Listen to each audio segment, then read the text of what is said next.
میں دفتر سے نکلنے ہی والا تھا جب ایک عورت پھٹے پرانے کپڑوں میں میرے سامنے آ کے کھڑی ہو گئی۔ اس کے پیچھے پیچھے میرا چوکیدار بھی تھا۔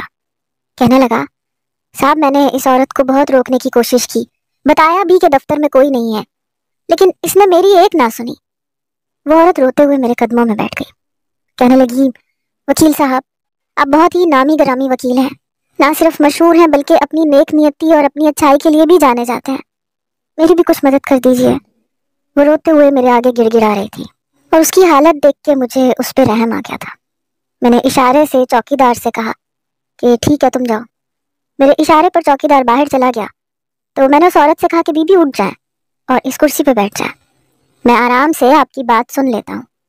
ویسے تو مجھے گھر پہنچنے کی جلدی تھی کیونکہ آج میری ماں کی سالگرہ تھی، اور میں اپنی ماں کی سالگرہ بہت ہی زیادہ اچھے طریقے سے اور دھوم دھام سے منایا کرتا تھا، خاص کر ابا کے جانے کے بعد۔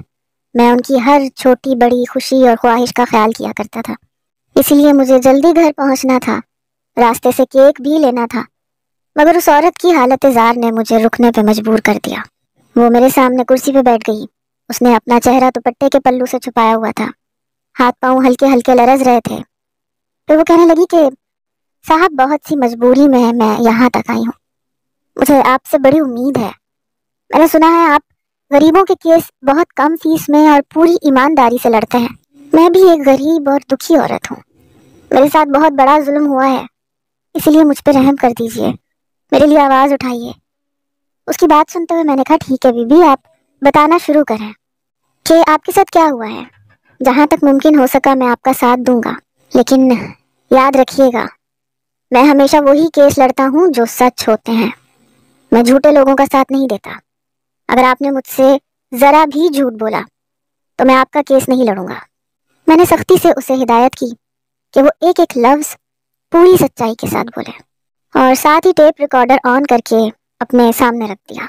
میں اس کی ہر بات ریکارڈ کرنا چاہتا تھا۔ وہ دھیرے دھیرے اپنے بارے میں بتانا شروع ہوئی۔ آنسو پہنچتے ہوئے اس نے اپنی کہانی سنائی، اور ساتھ ساتھ وہ کہانی ٹیپ ریکارڈر میں بھی ریکارڈ ہوتی چلی گئی۔ وہ کہنے لگی، میرا نام شازیہ ہے، میری شادی میرے گھر والوں نے اپنی پسند سے کروائی تھی، ہماری ارینج میرج تھی، لیکن میں نے اپنے شوہر کی خدمت میں، وفاداری میں کوئی کمی نہ چھوڑی۔ میں دن رات اپنے شوہر کی خدمت کرتی تھی، اس کا خیال رکھتی تھی، اس کی ماں کا بھی بہت خیال رکھتی تھی، لیکن اس کی ماں اپنے بیٹے کے پیچھے سے میرے ساتھ بہت برا سلوک کرتی تھی، مجھے مارتی پیٹتی، برا بھلا کہتی، یہاں تک کہ اس کی ماں کی وجہ سے میرے 2 حمل ضائع ہو گئے۔ میں اولاد کے لیے بھی ترس رہی تھی، ساتھ ساتھ اس کی مار بھی کھا رہی تھی، لیکن یہ سوچ کر خاموش تھی کہ میرا شوہر ایک نیک اور اچھا انسان ہے اور وہ مجھ سے محبت کرتا ہے۔ اور یہ بات سچ بھی ہے کہ شروع میں میرے شوہر میرا بہت خیال رکھتے تھے، لیکن پھر آہستہ آہستہ میری ساس نے میرے شوہر کو بھی اپنی باتوں میں پھنسا لیا۔ میرا شوہر مجھے بد کردار کہتا، مارتا پیٹتا، میرا گھر سے باہر نکلنا تک بند کر دیا۔ 2 وقت کی روٹی کے لیے میں ترستی تھی، اکثر تو بیماری میں بھی میں گھر کے کام کاج کرتی۔ پھر میں نے اپنے شوہر کا گھر نہ چھوڑا، یہ امید رکھی کہ ایک نہ ایک دن میری خدمت اور وفاداری سے سب کچھ ٹھیک ہو جائے گا، لیکن شاید یہی میری سب سے بڑی غلط فہمی تھی۔ میری 4 سال کی ریاضت بیکار گئی۔ میرے شوہر نے بالآخر مجھے دھکے مار کے گھر سے نکال دیا اور ساتھ ہی زبانی طلاق بھی دے دی۔ میں نے اس ستم کو خود پہ بڑی مشکل سے برداشت کیا۔ روتے پیٹتے اپنے گھر پہنچی تو میرے گھر والوں نے بھی مجھے اپنے گھر میں جگہ نہ دی، کیونکہ میرے ماں باپ نہیں تھے اور بھائی بھابھی تھے جن کے لیے میں بوجھ تھی۔ میں ایسے ہی ایک چھوٹے سے کرائے کے مکان میں رہنے لگی، لوگوں کے گھروں میں کام کاج کرنے لگی۔ میں نے ہر دکھ کو، ہر ظلم کو برداشت کر کے اپنی زندگی کو آگے بڑھانا شروع کیا کہ ایک ہفتہ پہلے میرا شوہر میری چوکھٹ پہ آ کے کھڑا ہو گیا، کہنے لگا گھر واپس چل۔ میں نے اسے انکار کیا کیونکہ اب میں واپس کیسے جا سکتی تھی جبکہ وہ مجھے طلاق دے چکا تھا۔ اس نے مجھے بالوں سے پکڑ لیا، کہنے لگا میں نے تجھے طلاق نہیں دی، میرے ساتھ واپس چل، تو میری بیوی ہے۔ یہ کہہ کے اس نے مجھے مارا پیٹا اور مجھے گھسیٹنے لگا۔ محلے والوں نے میری مدد کی اور اس طرح میں نے خود کو لوگوں کی مدد سے اس سے آزاد کروا لیا، لیکن اب وہ روزانہ میرے گھر کے دروازے پہ آ کے ہنگامہ کرتا ہے، کہتا ہے کہ تو میری بیوی ہے اور تجھے میرے ساتھ چلنا ہوگا۔ دراصل اس کی ماں بہت بیمار ہے اور اسے اپنی ماں کی خدمت کے لیے ایک ملازمہ چاہیے، اور چونکہ اس نے مجھے زبانی کلامی طلاق دی تھی، اس لیے میرے پاس طلاق کا کوئی ثبوت نہیں ہے، اور اسی بات کا وہ فائدہ اٹھا رہا ہے۔ میں عدالت سے انصاف چاہتی ہوں۔ میں چاہتی ہوں آپ میرا مقدمہ لڑیں اور اس شخص سے مجھے طلاق کے کاغذات بنوا کر دیں۔ دراصل اس نے حق مہر میں اپنا گھر میرے نام لکھا تھا، اس لیے وہ نہ ہی مجھے طلاق کے کاغذات دے رہا ہے اور نہ ہی اس نے مجھے طلاق دی ہے۔ اس بات کو قبول کرنا چاہتا ہے، کیونکہ ایسا کرنے سے اس کا گھر میرے نام ہو جائے گا۔ مجھے گھر کا لالچ نہیں ہے، لیکن میں بس اب آزادی چاہتی ہوں، اور یہ طلاق آپ مجھے دلوائیں گے۔ ساتھ ہی میں اپنے شوہر اور اپنی بوڑھی ساس کو سزا کاٹتے ہوئے بھی دیکھنا چاہتی ہوں۔ جو کچھ انہوں نے میرے ساتھ کیا ہے، بدلے میں ان کے ساتھ بھی ایسا ہی ہونا چاہیے۔ وہ جس انداز میں رو رہی تھی، میرا دل پسیج گیا تھا۔ اس نے اپنے ہاتھوں پر لگے چوٹوں کے نشان بھی مجھے دکھائے تھے۔ گہرے گہرے انگلیوں کے نشان اس بات کی گواہی دے رہے تھے۔ پھر اس نے اپنا چہرہ دوپٹے سے آزاد کروایا تو اس کے منہ پر بھی کافی کھرونچوں کے نشان تھے۔ وہ آہستگی سے کہنے لگی کہ اگر آپ کہیں تو میں اپنے محلے والوں کو لا کر یہ بات ثابت کر دوں گی کہ اس شخص نے مجھے کس طرح میرے گھر سے کھینچ کے باہر نکالا تھا۔ یہ کہتے ہوئے وہ پھر سے رونے لگی اور مجھے اس پہ بڑا رحم آیا۔ میں نے اس سے کہا کہ ٹھیک ہے، کل تم مجھے اپنے ہسپتال کے کاغذات جن میں تمہارا حمل ضائع ہوا ہے یہ ظاہر ہو، اور ساتھ ہی تمہارے شوہر نے جو کچھ کیا ہے اس کے لیے 2 گواہ لے کے میرے دفتر میں چلی آنا۔ میں خود تمہارا کیس فائل کروں گا۔ طلاق کے کاغذات بھی تمہیں ملیں گے اور تمہارا حق مہر بھی۔ ایک بار مجھے یقین ہو جائے کہ تم سچ کہہ رہی ہو تو پھر میں ہر ممکن کوشش کروں گا کہ یہ کیس تم ہی جیتو۔ میں نے اپنے طور پر اسے پوری تسلی دی تھی، ساتھ ہی اپنا والٹ کھول کے کچھ پیسے نکال کے اس کے ہاتھ پہ رکھ دیے تھے۔ اس نے پیسے لینے سے انکار کر دیا، کہنے لگی میں لوگوں کے گھروں میں کام کر کے گزارا کر لیتی ہوں، ویسے بھی میں اکیلی ہوں، میرا زیادہ خرچہ نہیں ہے، بس میں آپ کی زیادہ فیس ادا نہیں کر سکتی۔ اور پھر وہ ہاتھ جوڑتے ہوئے مجھ سے ایک بار پھر مدد کی درخواست کرتے ہوئے باہر کی جانب نکل گئی۔ میں نے اپنا سامان اٹھایا اور سوچنے لگا کہ کتنا ظالم معاشرہ ہے۔ مرد آخر کب تک عورت پر ظلم کرے گا؟ بیچاری کے ماں باپ نہیں ہے، کیا یہ اس کا گناہ ہے جو اس کے ساتھ اتنی زیادتی ہوئی؟ اپنے دل میں اس کی تکلیف محسوس کر رہا تھا۔ اس کی چوٹوں کے نشان بالکل واضح تھے، اسی لیے مجھے یقین تھا کہ وہ سچ کہہ رہی ہے۔ پھر میں نے راستے سے اپنی ماں کا کیک خریدا۔ گھر پہنچا تو میری بیوی اور ماں دونوں ہی میرے منتظر تھے۔ بیوی ناراضگی سے کہنے لگی آج آپ نے پھر دیر کر دی، آپ کو کتنی بار کہا ہے شاہمیر وقت پہ آیا کرے نا، اماں کب سے آپ کے انتظار میں بیٹھی ہیں، پتا ہے نا اماں کو وقت پہ کھانا کھانا ہوتا ہے۔ میری بیوی کو مجھ سے کہیں زیادہ میری ماں کی فکر تھی۔ میری ماں مسکرا کے کہنے لگی کوئی بات نہیں، کام میں پھنس گیا ہوگا، چلو پہلے کھانا کھاتے ہیں بعد میں کیک کاٹیں گے۔ میری ماں کو بھی پتا تھا کہ میں ہر حال میں ان کے لیے کیک لے کر آیا ہوں گا۔ ہم نے کیک فریج میں رکھا اور کھانا کھانے بیٹھے تو میری ماں کہنے لگی کہ کیا ہوا، کچھ پریشان لگ رہے ہو۔ میں دراصل اسی عورت کے بارے میں سوچ رہا تھا، اور پھر مجھ سے رہا نہ گیا تو کھانا کھاتے کھاتے میں نے اماں کو ساری تفصیل سنا دی۔ میری بات سن کے اماں کو بھی بہت افسوس ہوا، کہنے لگی ہاں بیٹا، کبھی کبھی مرد بہت ظالم ہو جاتا ہے، لیکن ہمیشہ ایسے نہیں ہوتا، اسی لیے جو بھی کرنا سوچ سمجھ کے کرنا۔ اماں کی بات سن کے میں چونک گیا، سوچنے لگا کہ اماں ٹھیک ہی کہہ رہی ہیں۔ جب تک وہ عورت گواہ نہیں لے کے آتی یا اس کے محلے کے لوگ اس بات کی گواہی نہیں دے دیتے کہ اس کے شوہر نے اس کے ساتھ برا سلوک کیا تھا، مجھے اس کی ہر بات پہ یقین نہیں کر لینا چاہیے۔ وہ عورت جانے سے پہلے اپنا پتہ لکھوا کر گئی تھی، اس لیے میں نے سوچا کہ اگلی صبح سیدھا اس کے محلے میں جا کے خود سے معلومات کروں گا۔ میں ان وکیلوں میں سے تھا جو صرف اور صرف سچائی کا ساتھ دیتے تھے۔ اگر کیس کے درمیان میں بھی مجھے پتا چل جاتا کہ میرا اپنا کلائنٹ جھوٹا ہے تو میں اس کیس کو وہیں پہ چھوڑ دیا کرتا تھا۔ اسی لیے میں نہ صرف مشہور تھا بلکہ میں نے ہر کیس کو جیتا بھی تھا، کیونکہ سچائی اپنا آپ منوا کے رہتی ہے۔ کھانے کے بعد اماں نے اور میں نے مل کر سالگرہ کا کیک کاٹا، میری بیوی نے تالیاں بجائیں اور اس طرح میری اماں کے چہرے پہ خوشی آ گئی، اور میرے دل میں یہ سکون اتر گیا کہ کم سے کم میرے گھر میں ساس بہو والا جھگڑا نہیں ہے۔ میرے گھر کی دونوں عورتیں ایک دوسرے کی پکی سہیلیاں تھیں، وہ دونوں آپس میں مل کے مجھ سے جھگڑا کر لیا کرتی تھیں، لیکن آپس میں کبھی نہیں لڑتی تھیں، اور یہی میری خوشگوار زندگی کا اور میری کامیابی کا اصل راز تھا۔ اگلی صبح میں اس عورت کے محلے میں گیا۔ میں نے اس عورت کے علم میں لائے بغیر آس پڑوس والوں سے معلومات لینی شروع کی، تو مجھے کچھ لوگوں سے پتا چلا کہ ایک آدمی آیا تھا جس نے اس عورت جس کا نام شازیہ تھا اسے گھر سے باہر کھینچ کے نکالا بھی تھا، اور اس کے ساتھ برے طریقے سے پیش بھی آ رہا تھا۔ لیکن وہ کون تھا اور ان دونوں کے درمیان کیا معاملہ چل رہا تھا، اس بارے میں کسی کو بھی علم نہیں تھا۔ کچھ اور لوگوں سے بات کرنے کے بعد مجھے یقین آ گیا کہ شازیہ ٹھیک کہہ رہی تھی۔ واقعی اس کا شوہر اس کے ساتھ برا سلوک کر رہا تھا، شوہر بھی وہ جو طلاق دے چکا تھا۔ میں اس کے محلے سے نکل کر اپنے دفتر چلا گیا۔ پھر دوپہر کے وقت شازیہ 2 آدمیوں کو لے کے آئی جنہوں نے اس بات کی گواہی دی کہ اس کے شوہر نے اس کے ساتھ برا سلوک کیا ہے۔ وہ اس کے محلے دار ہی تھے۔ ساتھ ہی اس نے ہسپتال کی وہ رپورٹ بھی میرے سامنے رکھ دی جس میں 2 بار اس کا حمل ضائع ہوا تھا۔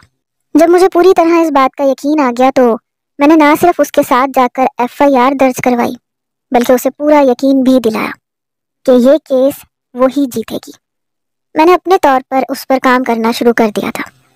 بہت سی دفعات تھیں جو شازیہ کے حق میں بہترین تھی اور اسے نہ صرف طلاق ملتی بلکہ حق مہر میں وہ گھر بھی ملتا جس میں اس کا ظالم شوہر اور ساس رہتے تھے۔ پولیس والوں نے FIR کی بنا پہ اس کے شوہر اور ساس کو گرفتار کر لیا تھا۔ میں نے اس کے شوہر سے بھی بات چیت کی لیکن اس کا شوہر تو ایک ہی گانا گا رہا تھا۔ وہ کہہ رہا تھا میں نے شازیہ کو طلاق نہیں دی ہے اور میں تو اس سے بہت محبت کرتا ہوں، میں اس کے ساتھ رہنا چاہتا ہوں، لیکن وہی کسی اور میں دلچسپی رکھتی تھی، اسی لیے میرا گھر چھوڑ کے فرار ہو گئی اور اس دوسرے آدمی کے ساتھ اس نے ناجائز تعلقات بنا لیے۔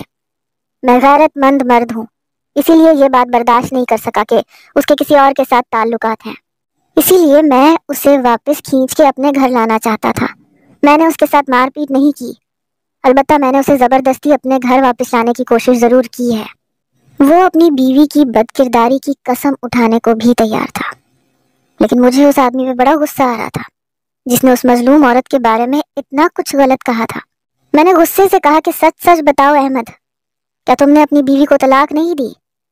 اس نے انکار میں سر ہلایا، کہنے لگا نہیں، میں نے اپنی بیوی کو طلاق نہیں دی، نہ میں اسے چھوڑنا چاہتا ہوں۔ ہماری ارینج میرج ضرور ہوئی تھی لیکن مجھے اس سے محبت ہے اور میں نے اس کے مرتے ہوئے ماں باپ سے وعدہ کیا تھا کہ میں آخری وقت تک ان کی بیٹی کا خیال رکھوں گا۔ اس کی بات سن کے میں زور سے ہنسا اور کہا اچھا تو پھر یہ بتاؤ کہ تمہاری بیوی کے 2 حمل کیسے ضائع ہوئے؟ میری بات سن کر اس کی آنکھوں میں آنسو آ گئے۔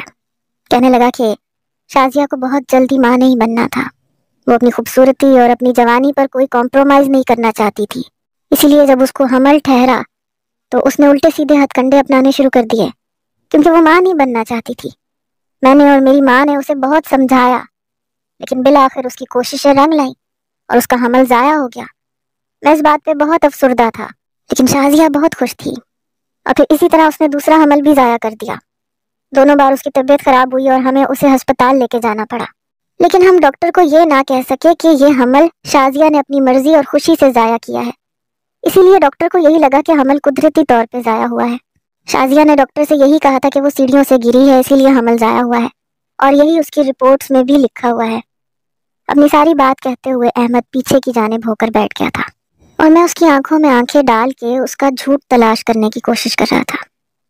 پھر کافی دیر بعد جب بات چیت کا سلسلہ ختم ہوا تو میں نے اٹھتے ہوئے آخری بار اسے کہا کہ تم اپنے جھوٹ سمیت سزا پاؤ گے۔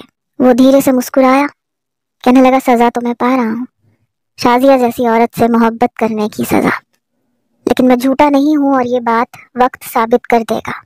پھر میں نے شازیہ کی ساس سے بھی بات کی لیکن اس نے بھی وہی کہا جو اس کے بیٹے نے کہا تھا۔ مجھے اس بوڑھی عورت پہ بھی بہت غصہ آ رہا تھا۔ پھر میں واپس اپنے دفتر پہنچا اور شازیہ کو وہیں بلا لیا۔ جب شازیہ آئی تو میں نے اس کے سامنے اس کی ساس اور اس کے شوہر کا بیان رکھ دیا جو کہ میں نے باقاعدہ ریکارڈ کیا تھا۔ شازیہ وہ سب سن کر اور بھی زیادہ رونے لگی، کہنے لگی مجھ پہ اتنا ظلم کرنے کے بعد یہ دونوں اتنا جھوٹ کیسے کہہ سکتے ہیں؟ بھلا کون سی عورت خود اپنا بچہ ضائع کرنے کی کوشش کرے گی؟ اس کی یہ بات سن کر مجھے بھی یہی خیال آیا کہ کوئی بھی عورت اس طرح اپنا بچہ نہیں گرا سکتی۔ میری اپنی بیوی جب حمل سے تھی تو اٹھنے بیٹھنے تک میں بہت احتیاط کرتی تھی۔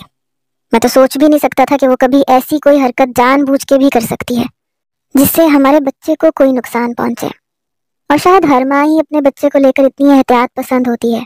وہ کہنے لگی آپ کو پتہ ہے ان 2 حمل کے ضائع ہونے کے بعد ڈاکٹر نے کہا ہے کہ اب میں کبھی ماں نہیں بن سکتی، اس سے بڑا دکھ مجھے اور کیا ہوگا، اوپر سے ان لوگوں کا ظلم ہے کہ ختم نہیں ہوتا۔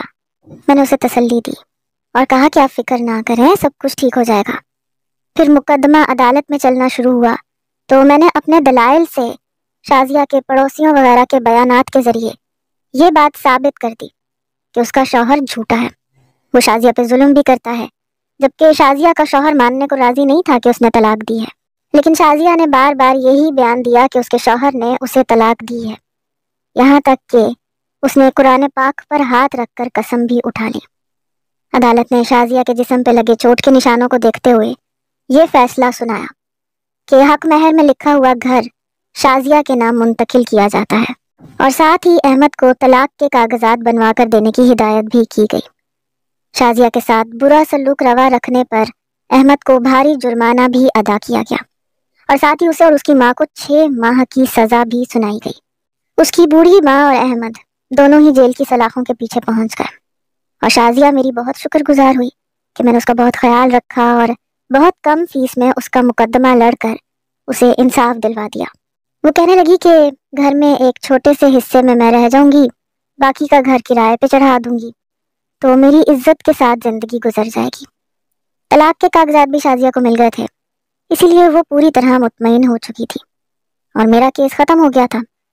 اس دن میں بہت خوش اپنے گھر پہنچا تو میں نے اپنی اماں کو بھی ساری بات بتائی۔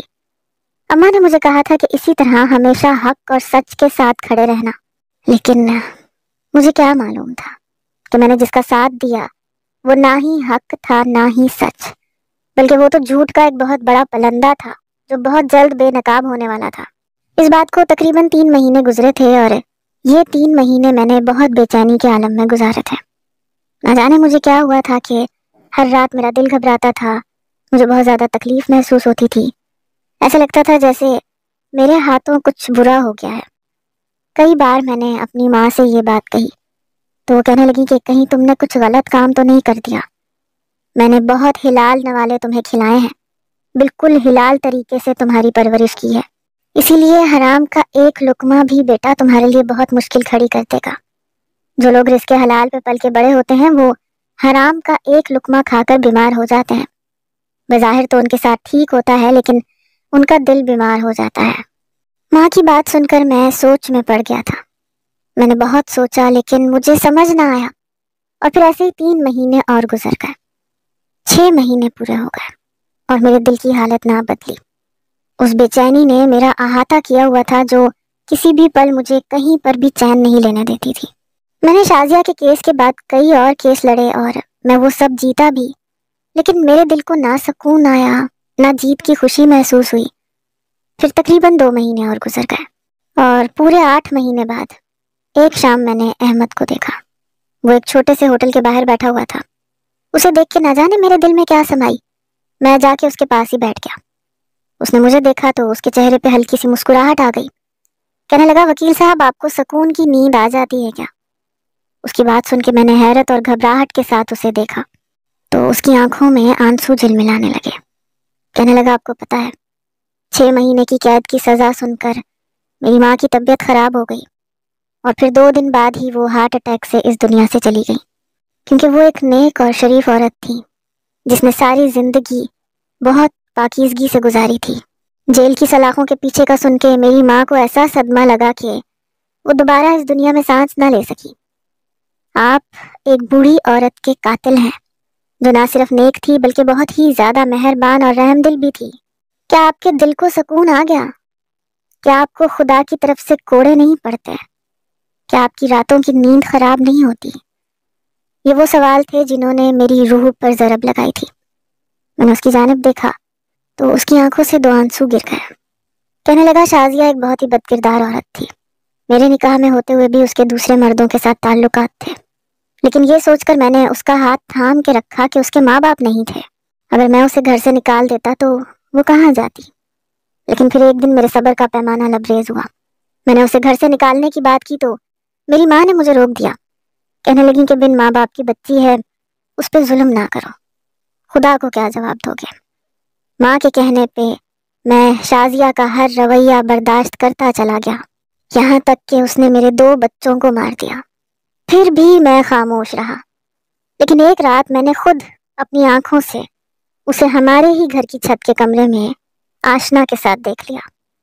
مجھ سے رہا نہ گیا تو میں نے اسے تھپڑ مار دیا اور وہ اسی دن گھر چھوڑ کے چلی گئی، لیکن جاتے جاتے وہ سارے جہان میں اعلان کر کے گئی کہ میں نے اسے طلاق دے دی ہے، جبکہ میں نے اسے طلاق نہیں دی تھی۔ اور پھر دھیرے دھیرے مجھے سمجھ میں آیا کہ نکاح کے وقت اس نے میرا گھر حق مہر میں کیوں لکھوایا تھا، کیونکہ در حقیقت وہ اس شادی کو نبھانا ہی نہیں چاہتی تھی، اسے بس میرا گھر چاہیے تھا۔ یہ گھر میں اسے نہیں دے سکتا تھا، یہ میرے باپ کی کمائی کا گھر تھا۔ نکاح کے وقت جب اس کی اماں نے یہ بات رکھی تھی تو اس وقت میری بھولی بھالی ماں نے اعتراض نہ کیا، کہنے لگی کہ بہو بھی میری بیٹی جیسی ہی ہوگی، اس لیے گھر میرے نام رہے یا میری بیٹی کے نام کوئی فرق نہیں پڑتا۔ اور پھر میری ماں نے اپنی سادگی میں ہمارا گھر حق مہر میں لکھوا دیا، اور یہی وجہ تھی کہ وہ طلاق کا ڈھنڈورا پیٹ رہی تھی۔ پھر آپ نے اس کا ساتھ دیا، اور نہ صرف اس کے ہاتھ طلاق کے کاغذات لگے بلکہ میرا گھر بھی۔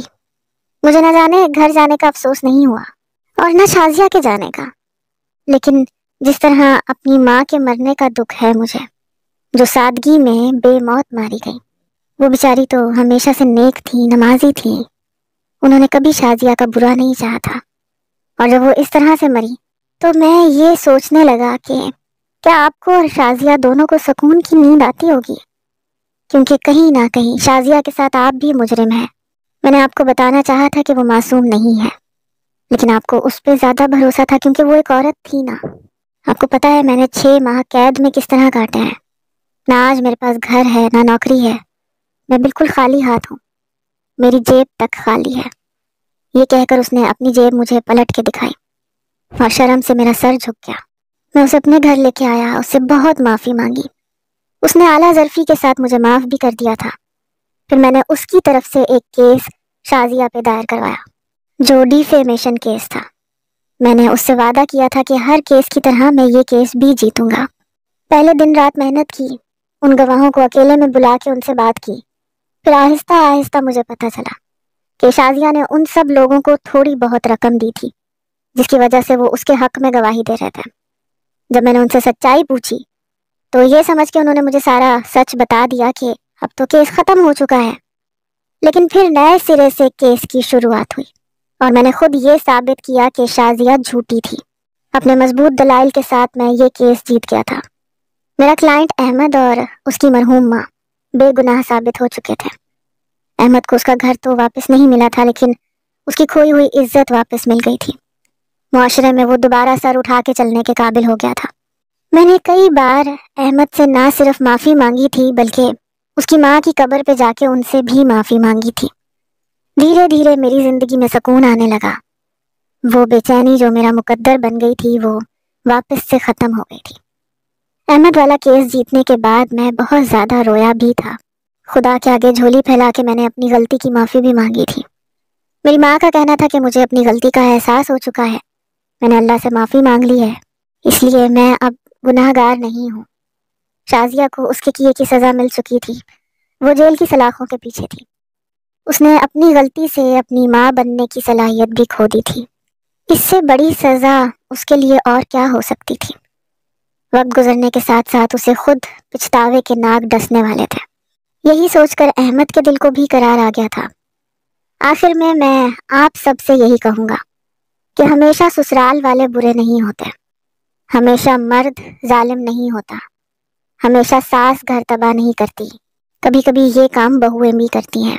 کبھی کبھی نوجوان لڑکیاں اپنی غلطیوں سے نہ صرف اپنی زندگی تباہ کرتی ہیں بلکہ اپنے پورے سسرال بھی اجاڑ دیتی ہیں۔ اس لیے برائے مہربانی بیٹیوں اور بیٹوں دونوں کی تربیت پہ توجہ دیں، اور کبھی بھی بنا سچ جانے کسی کو مورد الزام نہ ٹھہرائیں۔ ہمیشہ مرد ظالم ہو یہ ضروری